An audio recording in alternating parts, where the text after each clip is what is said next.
ये एक haunted school है और ये यूपी में था। यहाँ पे जैसे वो शेड गिर गई थी, बच्चे पढ़ रहे थे, तो वहाँ पे बच्चों की डेथ हो गई थी स्कूल में। तो स्कूल में जब डेथ हो गई थी भाई, तो काफ़ी टाइम से वो स्कूल बंद रहा।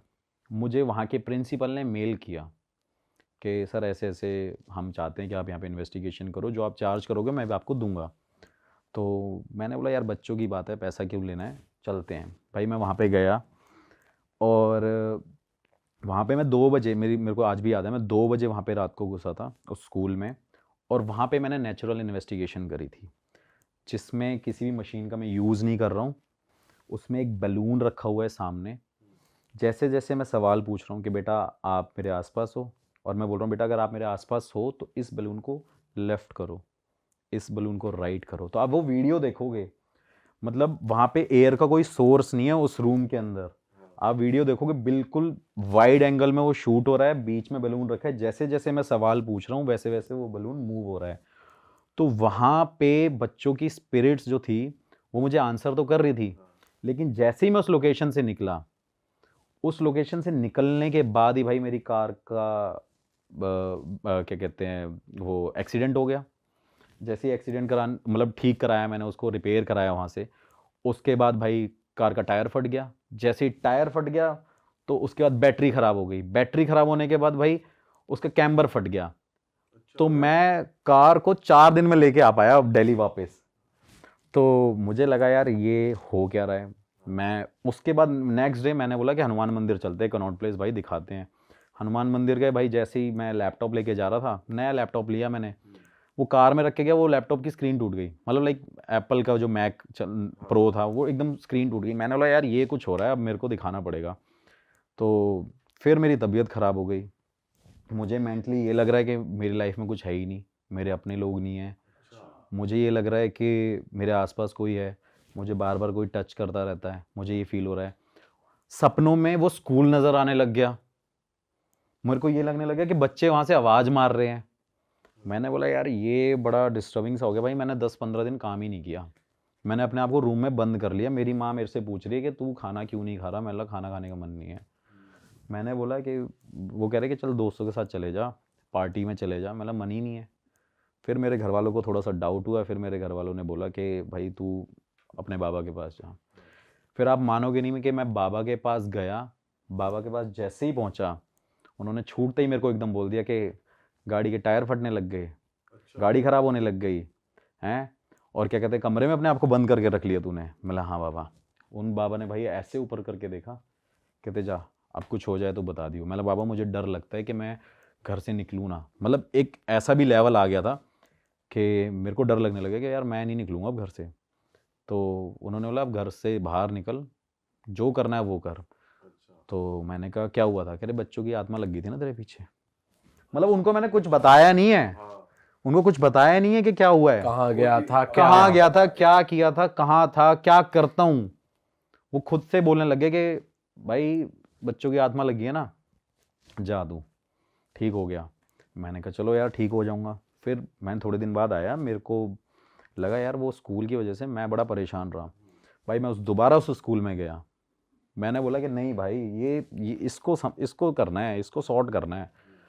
दोबारा उस स्कूल में गया, स्कूल में जाके फिर इन्वेस्टिगेशन करी, फिर वहाँ पे बच्चों की स्पिरिट से बात करी, वो मेरे को साइंस मिले सब कुछ। भाई? ये ना थोड़ा डीप में बताओ इस चीज को, कि जैसे मान लो आपने बच्चों से क्या क्वेश्चन पूछे। भाई थोड़ा सिनेरियो एक्सप्लेन करो कि आप क्लासरूम में थे, कहाँ बात कर रहे थे, हाँ क्या मैं सीन। बताता हूँ। मैं क्लासरूम लाइक 2-3 क्लासरूम थे गांव में, आपको पता है कुछ बच्चे दरियों पे पढ़ते हैं और कुछ बच्चों के लिए बेंच थी।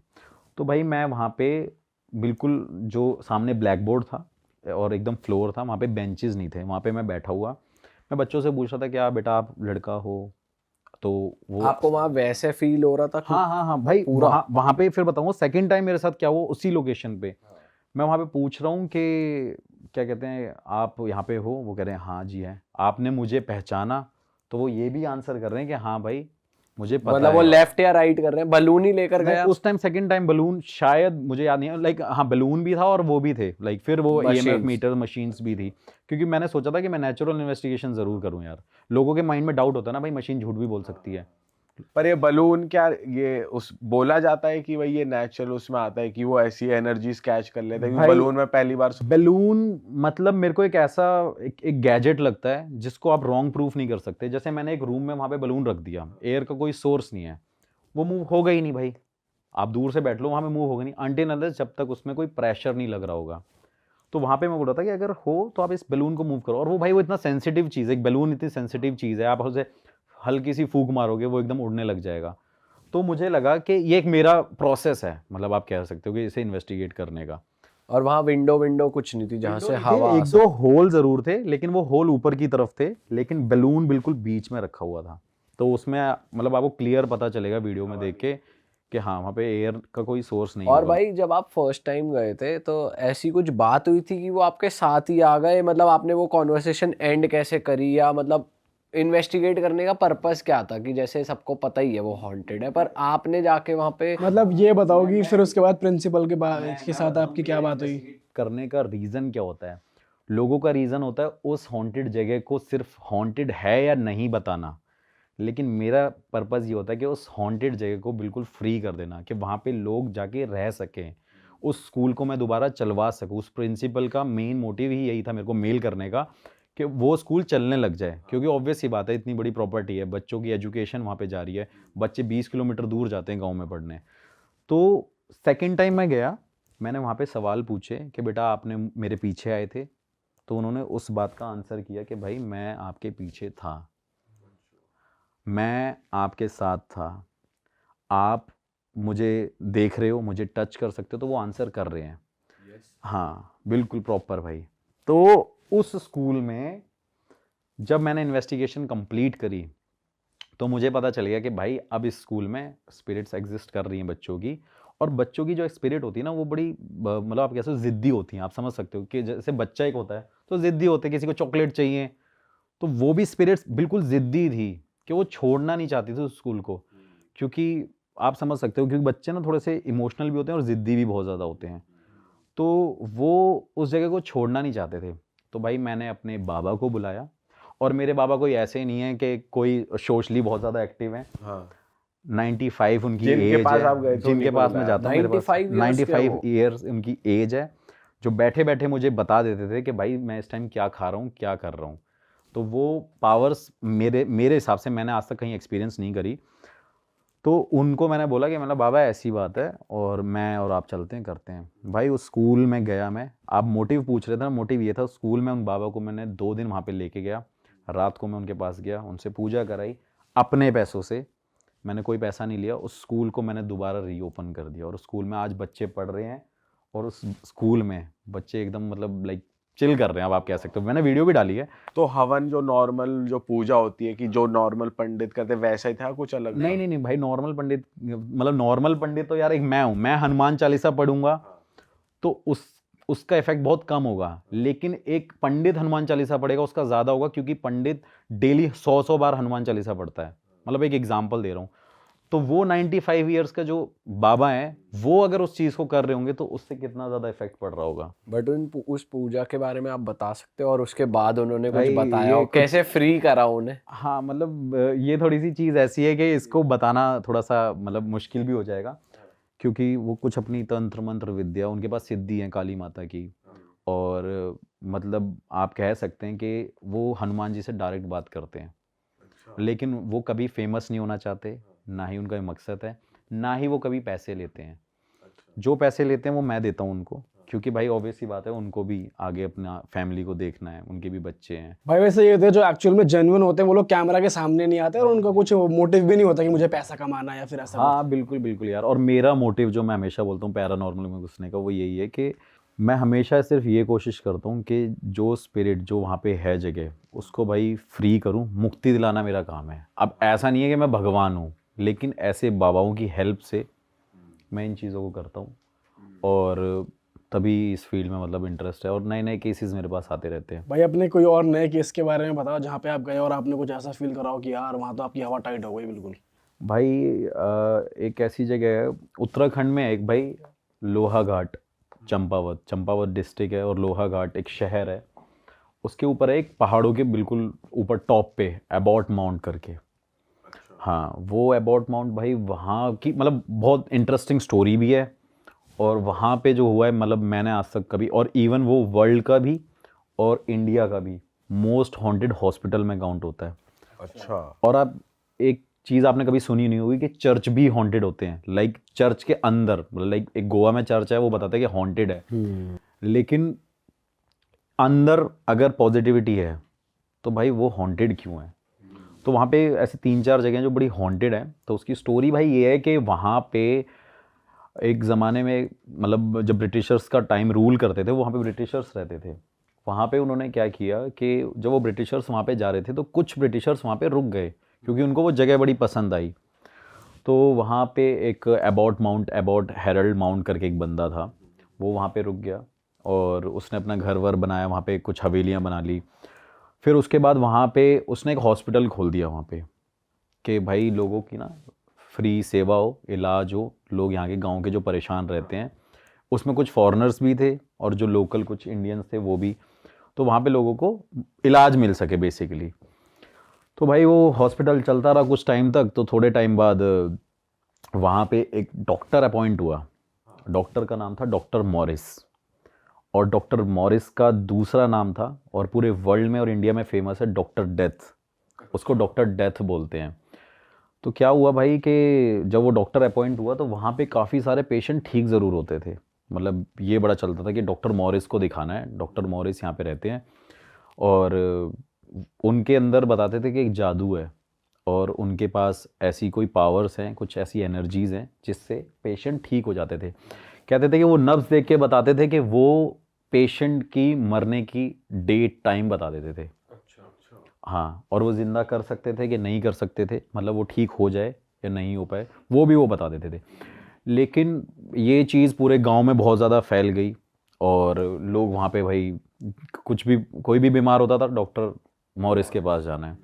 तो डॉक्टर मॉरिस भाई उनको देखते थे, उनकी नब्ज़ देखते थे और उसको बोलते थे भाई ये पेशेंट 2 दिन बाद मर जाएगा, इसको वहाँ ले जा रहा हूँ, मैं कोशिश करूँगा इलाज करने की। मतलब जो भी अलग अलग स्टोरीज़ हर जगह होंगी, लेकिन जो मेन स्टोरी वो ये है कि वो इलाज करने के लिए उनको एक जगह लेके जाया करते थे। एक उन्होंने अपना वार्ड बना रखा था और उसके बाद भाई वो डॉक्टर उन पेशेंट को एक जगह पे लेके शिफ्ट कर देते थे।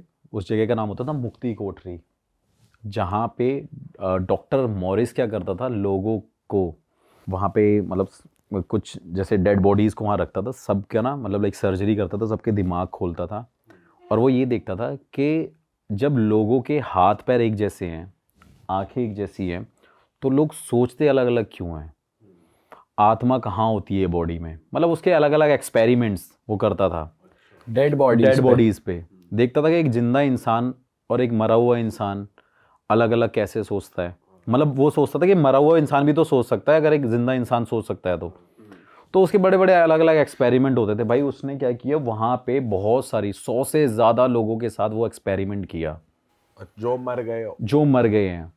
और गांव वालों को ये हुआ कि यार ये जो टाइम डेट डिसाइड करता था वो उसकी मतलब बीमारी को लेके डिसाइड नहीं करता था, वो इसलिए डिसाइड करता था क्योंकि नेक्स्ट डे उसको या सेकंड नेक्स्ट डे उसको भाई मारना है और उनके साथ एक्सपेरिमेंट करना है, देखना है कि भाई ये करते क्या हैं, ये हैं क्यों, ये इंसान सोचता कैसे है, इनका दिल कैसे धड़कता है, ये सब कुछ मतलब सारी चीज़ें जो भी उसका प्रोसेस होया करता होगा। उसके बाद दिल्ली से भाई एक डॉक्टर अपॉइंट हुआ काफ़ी साल बाद। लोग गांव में हबड़ा तबड़ी मच गई कि भाई ये डॉक्टर मॉरिस सारे पेशेंटों को अंदर ले जाता है और छोड़ता नहीं है, बताता नहीं है ऐसा क्या होने लग गया है। क्योंकि स्टार्टिंग में तो वो डॉक्टर मॉरिस ठीक था, लेकिन वो कुछ टाइम बाद जाके डॉक्टर डेथ के नाम से फेमस हो गया। और जब दिल्ली का डॉक्टर अपॉइंट होता है, वहाँ पे जाता है, वो बताता है कि भाई डॉक्टर मॉरिस ये रिसर्च करता था यहाँ पे। अब जो इंसान ज़िंदा था वो उसे बेहोश करके उसके साथ एक्सपेरिमेंट करेगा, तो भाई कहीं ना कहीं उसकी आत्माएं भटकेंगी वहाँ पे। तो 100 से ज़्यादा बताते हैं कि वहाँ पे आत्माएं भटकती हैं। और वहाँ पे चर्च भी है, ग्रेवयार्ड भी है और वो हॉस्पिटल भी है। अब पहला स्टेप क्या है, पहला भाई चर्च है। बताते हैं कि डॉक्टर मॉरिस की आत्मा वहाँ पे भटकती है, डॉक्टर डेथ की आत्मा उस चर्च में भटकती है। उस चर्च में मैंने इन्वेस्टिगेशन करी है, वहाँ मुझे साइंस मिले थे। क्या साइंस? वहाँ पे भी भाई मैं एक ऐसा इक्विपमेंट लेके गया था, वो भी नहीं था, उसमें भी काफ़ी सारे सेंसर्स थे। मैंने क्वेश्चन जब पुटअप करे थे तो वहाँ पे डॉक्टर मॉरिस नहीं था, लेकिन कुछ और स्पिरिट थी, और वो स्पिरिट वो थी जिनके साथ उस ज़माने में एक्सपेरिमेंट हुए थे। पूछा उनसे। हाँ, फिर सेकंड मैंने इन्वेस्टिगेशन करी, वहाँ पे ग्रेवयार्ड थी, उस ग्रेवयार्ड के पास मैं गया। ग्रेवयार्ड में मैं देख रहा हूँ कि भाई वहाँ पे ना मतलब बड़ी बड़ी ऑब्स दिख रही हैं, ऐसा दिख रहा है, वाइट शेडो दिख रही है। और वो फेमस जगह इसलिए भी है क्योंकि वहाँ पे सबसे ज़्यादा टाइगर और पैंथर मिलते हैं। पैंथर्स बहुत हैं वहाँ पे, मतलब नॉर्मली इंसान नहीं जा सकता भाई वहाँ पे, रात को तो नहीं निकल सकता। और पहले भी मैं वहाँ पे गया था, लेकिन हम वापस आ गए थे। और वहाँ पे कुछ फॉरेनर्स ने भी वीडियो बनाई है, जब उन्होंने टेंट लगाया था तो उसके आसपास टाइगर भटक रहे थे। अच्छा। हाँ, तो काफ़ी लोग ऐसे भी हैं जो वहाँ पे जाने की कोशिश कर चुके हैं लेकिन कर नहीं पाए। उसके बाद भाई ग्रेवयार्ड के पास गया, वहाँ पे साइन मुझे नहीं मिले, लेकिन मुझे आसपास अपनी नेगेटिविटी बहुत ज़्यादा फील हो रही थी। सब कुछ दिख रहा था कि भाई कोई शेडो ज़रूर है। अब कई चीज़ें हम कैमरे में रिकॉर्ड नहीं कर सकते, हवा को रिकॉर्ड नहीं कर सकते, महसूस कर सकते हैं। तो वैसी वो चीज़ें मुझे महसूस हो रही थी और दिख भी रही थी, लेकिन कैमरे में रिकॉर्ड नहीं हो रही थी। लेकिन अगर आप मेरी उस वीडियो को देखोगे तो शायद उसमें आपको वो दिखेगा कि एक ऐसी लाइट वहाँ से आ रही है जहाँ से कोई मतलब ही नहीं बनता लाइट आने का। तो उसके बाद भाई मैं उस हॉस्पिटल में गया जहाँ पे एक्चुअली वो एक्सपेरिमेंट स्टार्ट करता था और शिफ्ट करता था, वो दूसरी जगह थी। थोड़ा एक्सप्लेन करो कैसा था वो हॉस्पिटल। भाई मैं बताता हूँ कि वहाँ पे हम ट्रैक करके गए काफ़ी आगे तक, 1 किलोमीटर ऑलमोस्ट हमने वहाँ पे ट्रैक किया होगा। आज तक वहाँ पे नॉर्मल इंसान कोई भी नहीं जाता। वहाँ पे हम ट्रैक करके गए, ट्रैक करने के बाद हम झाड़ियों जंगलों के बीच में से निकले। फिर वहाँ पे देखते हैं एक बहुत पुराना, जैसे नहीं जंक यार्ड बना होता है, तो वहाँ पे वो काफ़ी पुराना ऐसा बना हुआ था, बहुत लंबा सा था। और वहाँ पे अलग अलग रूम्स बने हुए थे, जैसे हॉस्पिटल में होते हैं कि भाई ये मेडिसिन यहाँ मिलती होंगी, यहाँ पे डॉक्टर्स होते होंगे, यहाँ पे टेस्ट होया करते होंगे। तो वो काफ़ी बहुत पुराना है और अंग्रेज़ों के टाइम का है वो। आई थिंक 1915 समथिंग ऐसा कुछ है, 42-15 के बीच में तो ये। पुरानी अलमारियां, कबर्ड वगैरह, बेड वगैरह सब पड़े हैं वहाँ मतलब पे? हाँ भाई, लॉक लगा हुआ है, काफ़ी जगहों पे लॉक है, बट वो गेट पुराने हैं और वो विंडोज़ पुरानी है एकदम। वहाँ पे दिख रहा है कि यार सब कुछ ऐसा है जो पुराने ज़माने में ही था, कुछ वहाँ पे नया नहीं हुआ। उसके बाद मैंने वहाँ पे इन्वेस्टिगेशन करी। वहाँ पे इन्वेस्टिगेशन करने के बाद मुझे कुछ फील नहीं हुआ, मेरे मशीन्स पे कुछ फील नहीं हुआ, लेकिन मेरे आसपास मुझे ये फील हो रहा था, मेरे पूरे बियर्ड की जो रोंगटे थे खड़े हो गए, मेरे पैरों के रोंगटे खड़े हो गए। और उस जगह पे मैं हिम्मत नहीं कर पा रहा था कि भाई मैं पूरे हॉस्पिटल को एक बार ऐसे लुक अराउंड कर लूँ, पूरा सर्कल करके ऐसे देख लूँ, घूम के देख लूँ। तो वहाँ पे भाई हिम्मत नहीं हो रही थी मेरी। लेकिन वहाँ का जो एक्सपीरियंस था ना, बहुत वियर्ड था मेरे लिए। मुझे लग रहा था कि यार यहाँ पे आना मैंने गलत डिसीज़न लिया है, मेरा डिसीज़न बहुत गलत है यार, मेरे को यहाँ आना नहीं चाहिए था। क्योंकि मुझे ऐसा लग रहा था कि बार बार कोई ना कोई पैंथर आ जाएगा या कोई ना कोई स्पिरिट्स मेरे साथ लग जाएंगी और जिससे मैं शायद ना बच पाऊँ। वो जगह मेरे लिए थी एक ऐसी, क्योंकि वहाँ पे कुछ ब्रिटिशर्स भी मरे थे, कुछ इंडियंस भी मरे थे। तो सबको समझना मुश्किल है। आप एक स्पिरिट से तो डील कर सकते हो, 2 से कर सकते हो, लेकिन जब वो 50-100 से ज़्यादा होंगी तो आप शायद डील नहीं कर सकते हो। तो उस हॉस्पिटल के बाद मैं मुक्ति कोठरी में गया, लेकिन अब वो मुक्ति कोठरी एक जगह है जो वो प्राइवेट प्रॉपर्टीज़ बन गई हैं, उसको मतलब लोगों ने ले लिया है, हायर कर लिया है। वहाँ पे बड़ी बड़ी अच्छी अच्छी कोठीज़ बनी हुई हैं, लेकिन अब तक उस जगह पे कोई नहीं जाता, ना ही किसी की हिम्मत होती है। जिनकी प्रॉपर्टीज है वो तो रहते होंगे। हाँ भाई, वो हॉस्पिटल वाला एरिया काफ़ी दूर है, वो मुक्ति कोठरी दूर है, चर्च थोड़ा सा पीछे आगे की तरफ है, मतलब ऐसे स्टेप बाय स्टेप है। हाँ। हाँ, और जो मुक्ति कोठरी है वो बिल्कुल लेफ्ट में है, बाकी सारी चीज़ एकदम सामने सामने है। तो वहाँ पे भाई कोई हिम्मत नहीं करता जाने की। आपको ऐसे कोई इंडिकेशंस नहीं मिले कि यार कुछ आवाज आ रही है, खिड़की खुल गई या भाई दरवाजा बंद, चर्च में ऐसे मिले जो- थे, अच्छा। चर्च में मिले थे। और वो एक्सपीरियंस मेरा एक ऐसे था कि मैंने वहाँ पे जब मैं चर्च की विंडो से देख रहा था तो मैंने किसी को जाते हुए देखा था, लेकिन वो बात मैं ऑन कैमरे नहीं बोल सकता क्योंकि लोगों को लगेगा कि मैं झूठ बोल रहा हूँ। वो लेकिन रिकॉर्ड नहीं कर पाए थे वो आप? रिकॉर्ड, क्योंकि मैं चर्च में था, मैं शूट कर रहा था, मतलब एक कैमरा मैन ऐसे शूट कर रहा है, मैं इधर खड़ा हुआ, मेरे को वो विंडो दिख रही है सामने, और वहाँ से भाई मैंने जाते हुए लोगों को देखा। कितने लोगों को? हाँ, मतलब 2 लोगों को जाते हुए देखा, किसी को जाते हुए देखा मैंने।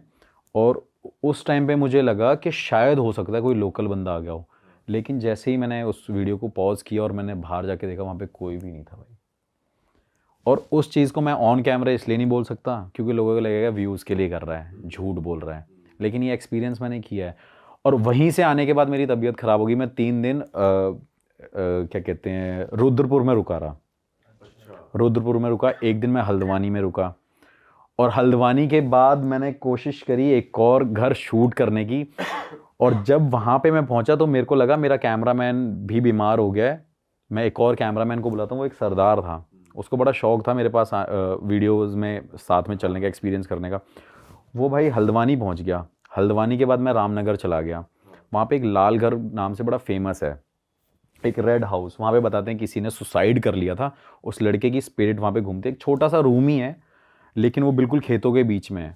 तो जैसे ही मैंने उसे इन्वेस्टिगेट किया, और उस दिन मैंने ये सोचा कि यार ये लाल घर है, क्यों ना मैं यहाँ पे एक अलग तरीके से शूट करता हूँ। वहाँ पे मैंने ना लाल लाइट जला दी, लाइट के आगे फिल्टर्स लगा लिए, और मुझे लगा पूरा रेड थीम होगी और शूट करूँगा। तो जैसे ही हम शूट कर रहे हैं, यू वोंट बिलीव भाई, वहाँ पे 3 कैमरे थे उस दिन, 2 फ़ोन थे, 1 कैमरा था।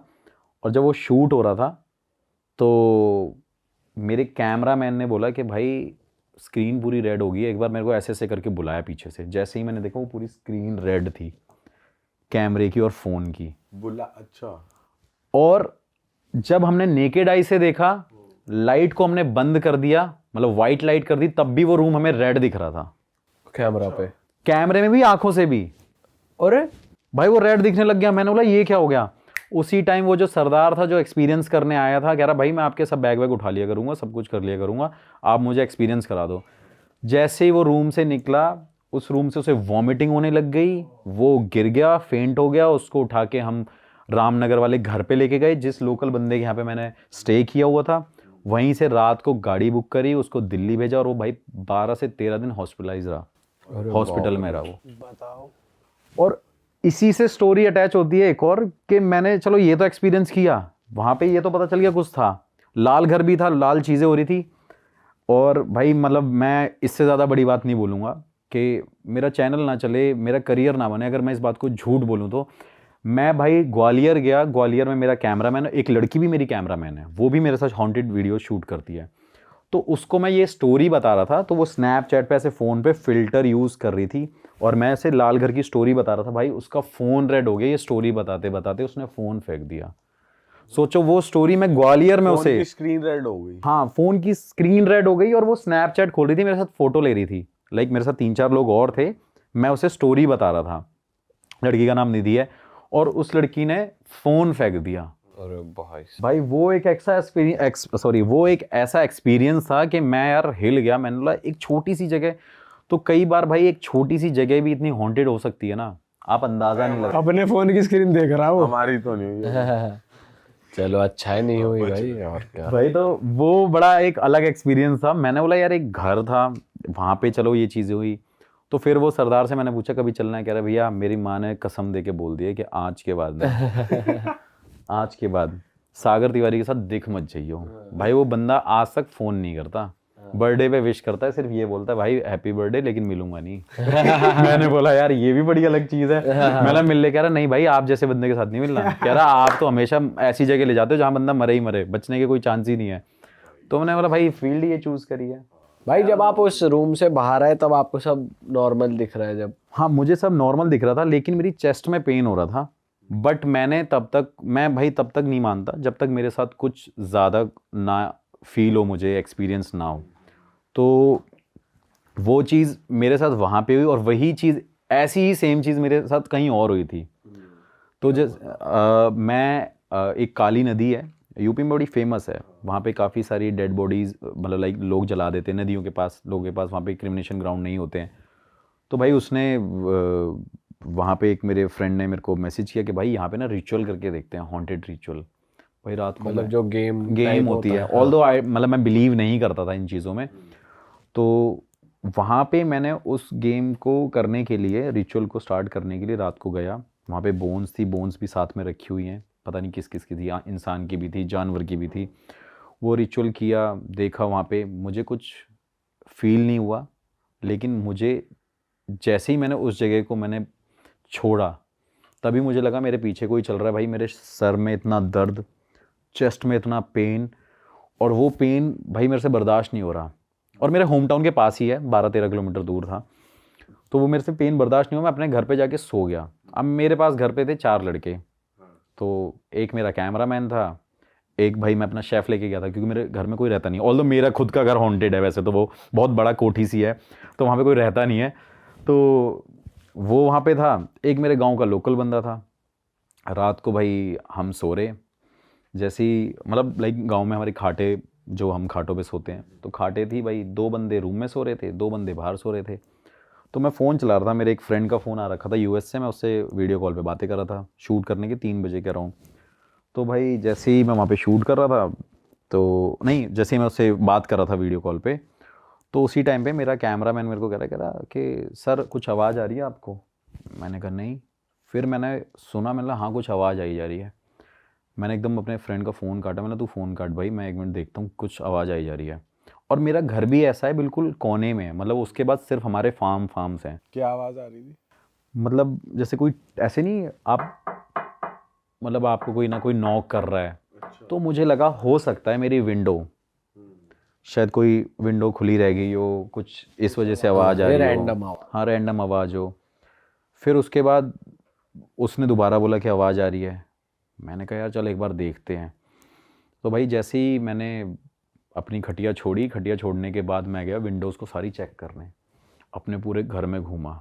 मेरे घर में अकेले घूमने में बंदे की फट जाए।